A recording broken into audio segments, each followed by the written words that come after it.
SCP-314. Cuchilla rastreadora. Euclid.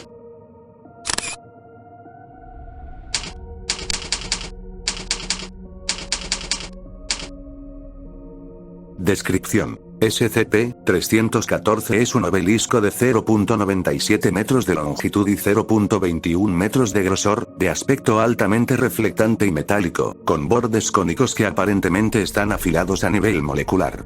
No se ha recuperado ningún material de SCP-314. El objeto es capaz de levitación y movimiento extremadamente rápido, aunque carece de cualquier medio visible de locomoción. Aunque la investigación no indica ninguna inteligencia verdadera, el objeto es ciertamente consciente de su entorno y extremadamente reactivo a cualquier movimiento o vibración dentro de un radio de 52 metros. El análisis de los escombros recuperados del suelo bajo el punto de origen de SCP-314 indica que el objeto llegó a ese lugar en algún momento entre 1975 y 1979, lo cual es respaldado por informes civiles previos a la contención. El objeto no emite ninguna radiación inusual excepto por un sonido muy tenue que parece ser una transmisión anómala de censurado FM, una estación local de rock clásico. Las comparaciones entre las vibraciones de SCP-314 y la emisión real de censurado son idénticas aproximadamente el 85% del tiempo, aunque las grabaciones de SCP-314 a menudo incluyen audio extra en forma de sonidos guturales, gruñidos y comentarios ocasionales del último DJ, censurado que falleció en 1998 y fue empleado de censurado FM hasta 1983. Resumen de la investigación. SCP-314 reacciona a todos los movimientos dentro de su radio letal al impactar la fuente del movimiento, aunque ignora partículas de materia menores a 125 micrómetros.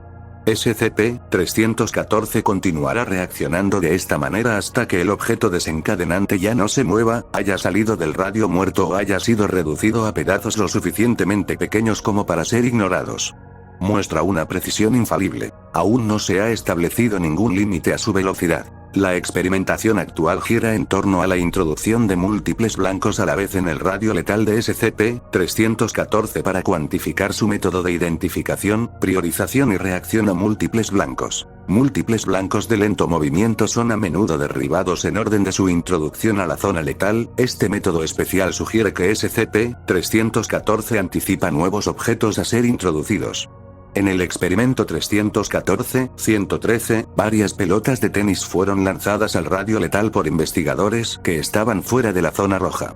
SCP-314 diseccionó cada bola cuidadosamente de tal manera que el momentum restante las sacó del radio muerto, mientras que se colocaba en posición para golpear las bolas que aún no habían sido lanzadas. SCP-314 ha predicho correctamente cuando un investigador solo pretende lanzar un objeto, así como cuando un investigador falla en lanzar un objeto en el radio letal a pesar de la intención. Múltiples blancos de movimiento rápido, tales como balas disparadas en el radio letal, pueden producir velocidades en SCP-314 que exceden la barrera del sonido, o incluso crear la apariencia de que SCP-314 existe en más de una ubicación simultáneamente. El experimento 314-230 se inundó la sala de contención dentro del sitio 47.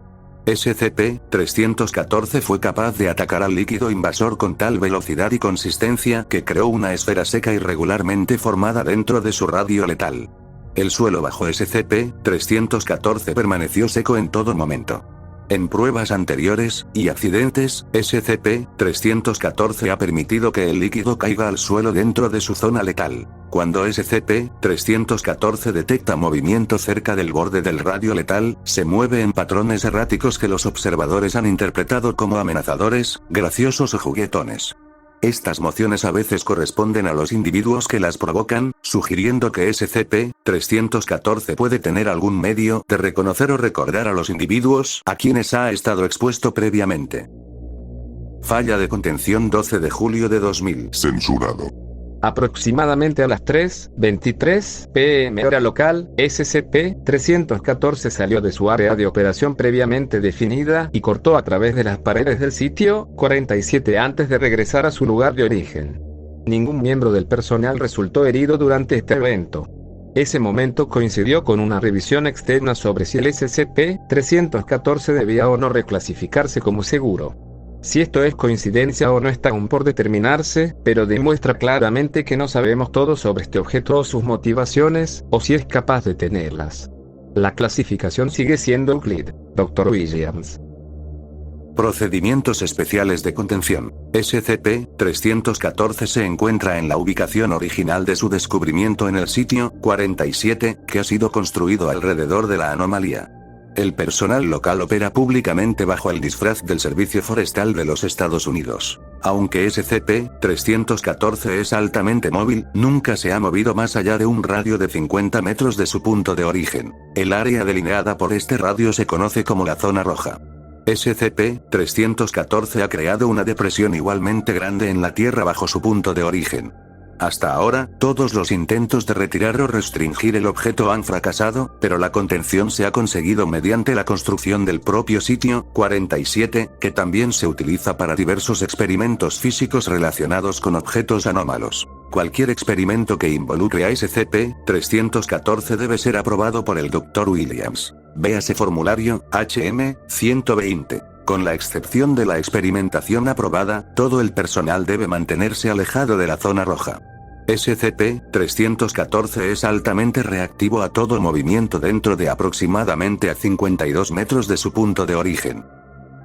Anexo. Después del incidente 314-OE, se recuerda a los investigadores que el radio letal del objeto está aproximadamente a 50 metros del punto de origen, y para propósitos de seguridad se debe asumir que en realidad está a 51 metros. Aunque es posible una interacción segura en el borde exterior de la zona roja, y el objeto puede incluso exhibir lo que el difunto Dr. Stratan describió como comportamiento juguetón en ese rango, toda acción dentro del radio letal siempre se ha producido una reacción violenta. Fin del reporte. Sígueme y comenta cuál otro SCP deseas conocer.